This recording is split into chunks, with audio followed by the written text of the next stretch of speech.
ಬಿಜೆಪಿಯಿಂದ ಎಸ್.ಟಿ. ಸೋಮಶೇಖರ್ ಮತ್ತು ಹೆಬ್ಬಾರ್ ಅವರನ್ನ ಉಚ್ಚಾಟನೆ ಮಾಡಿದ್ದಾರೆ. ಇವತ್ತು ಉಚ್ಚಾಟಿತ ಶಾಸಕ ಬಸವನಗೌಡ ಪಾಟೀಲ್ ಯತ್ನಾಳ್ ಅವರು ಪ್ರತಿಕ್ರಿಯೆಯನ್ನ ಕೊಡ್ತಾ ಇದ್ದಾರೆ.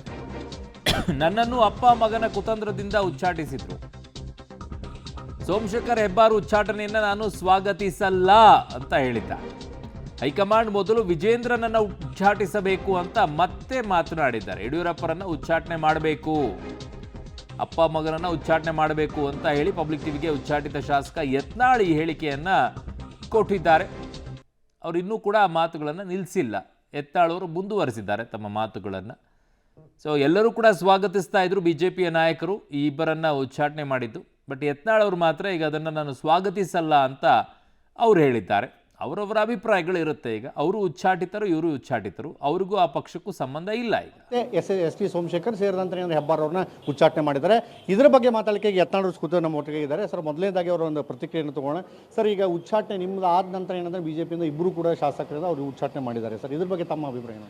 ನೋಡಿ, ನನ್ನಂತರೂ ಸುಮ್ಮನೆ ಉಚ್ಚಾಟನೆ ಮಾಡ್ಯಾರ, ಏನೂ ಕೆಲಸ ಇಲ್ಲ. ನಮ್ಮದೇನೇನು ಪಕ್ಷ ವಿರುದ್ಧ ಮಾಡಿಲ್ಲ, ನಾ ಮೋದಿಯವ್ರ ವಿರುದ್ಧ ಮಾತಾಡಿಲ್ಲ, ಅಥವಾ ಯಾವುದೇ ಭ್ರಷ್ಟಾಚಾರ ಪ್ರಕರಣ ಇಲ್ಲ, ಏನೂ ಇಲ್ಲ.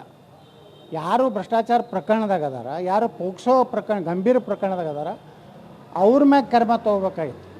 ಪಾರ್ಲಿಮೆಂಟ್ ಬೋರ್ಡಿಂದ ತೆಗಿಬೇಕಾಗಿತ್ತು. ಎಲ್ಲಿವರೆಗೆ ಪೋಕ್ಸೋದಿಂದ ಮುಕ್ತ ಆಗೋದಿಲ್ಲ ಅಲ್ಲಿವರೆಗೆ ತೆಗಿಬೇಕಾಗಿತ್ತು. ಮತ್ತು ವಿಜೇಂದ್ರ ಸಾಕಷ್ಟು ಭ್ರಷ್ಟಾಚಾರ ಮಾಡೋಂಥ ಆರೋಪಗಳು, ಅವ್ರ ತಂದೆ ಮ್ಯಾಗ ಆರೋಪ, ಜೈಲಿಗೆ ಹೋಗಿದೆಯಲ್ಲ, ಇದ್ರೂ ರಾಜ್ಯಾಧ್ಯಕ್ಷ ಮಾಡ್ಯಾರ. ಕ್ರಮ ಅವ್ರ ಮ್ಯಾಗ ತೊಗೊಂಡ್ಬಿಟ್ಟು ನಾನೊಬ್ಬ ಬಡಪಾಯಿ ಮ್ಯಾಗ ತೊಗೊಂಡಾರ. ಯಾಕಂದ್ರೆ ನಾನು ಹಿಂದುತ್ವದ ಗಟ್ಟಿಯಾಗಿ ಮಾತಾಡ್ತೀನಿ, ಉತ್ತರ ಕರ್ನಾಟಕದವ ಅದೀನಿ, ಹಿಂದೂ ಒಂದು ಕಾರ್ಯಕರ್ತರ ಅಭಿಮಾನ, ನನ್ನ ಮೇಲೆ ಗೌರವ ಇದೆ. ಲಿಂಗಾಯತ ಒಂದು ವಿಜೇಂದ್ರನ ಅವನದಂತೂ ಅಲ್ಪ 0.5% ಇಲ್ಲ ಅವ್ರ ಸಮುದಾಯ. ನಾವೊಂದು ಮೇಜರ್ ಸಮುದಾಯದ ಒಬ್ಬ ನಾಯಕದನ್ನಂತ ಉಚ್ಚಾಟನೆ ಮಾಡಿಸಿದ್ರು.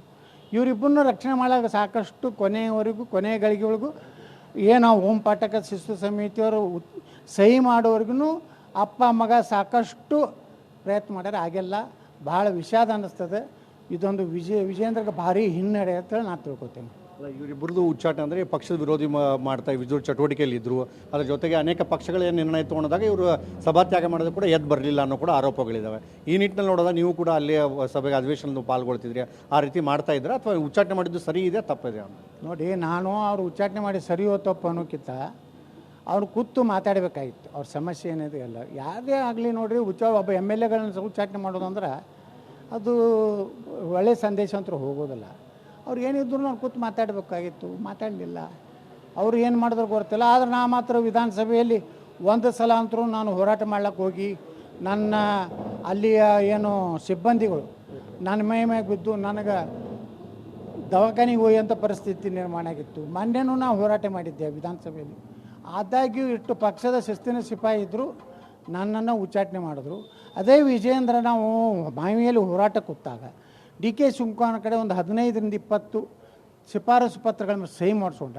ಅದು ಪಕ್ಷ ವಿರೋಧಿ ಚಟುವಟಿಕೆ. ಅದಕ್ಕೆ ನಾ ಕೇಂದ್ರ ಹೈಕಮಾಂಡ್ಗೆ ಡಾಕ್ಟರ್ ಅಗರ್ವಾಲ್ ಅವ್ರಿಗೆ ವಿನಂತಿ ಮಾಡ್ಕೊತೀನಿ, ತಕ್ಷಣದಿಂದ ವಿಜೇಂದ್ರನ ಉಚ್ಚಾಟನೆ ಸುಮಾರು 60 ವರ್ಷ ಮಾಡ್ಬೇಕಂತ ವಿನಂತಿ.